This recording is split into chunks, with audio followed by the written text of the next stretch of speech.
decide the duration of penalties. Number 1, reclusion perpetua, 20 years and 1 day and 40 years. Number 2, reclusion temporal, 12 years and 1 day to 20 years.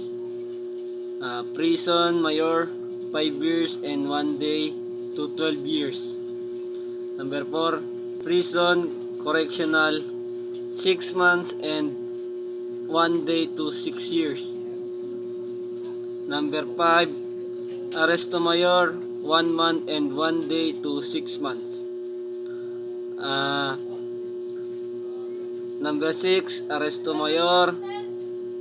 And number 6, arresto menor, 1 day to 30 days.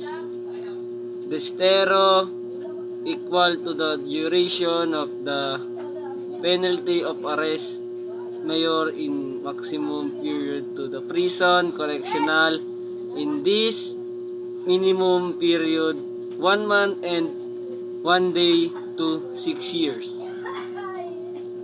Number 8,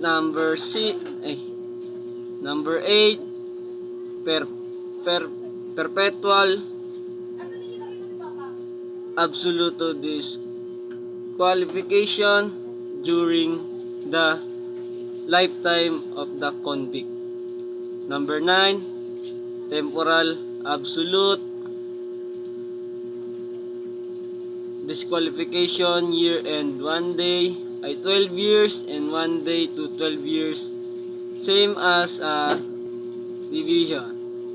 Number 10, suspension from the public office, profession or right of suffrage, same duration as prison correctional, 1 month and 1 day to 6 years. Public consure, no fixed duration, infliction instant. Thank you po ma'am, maraming salamat.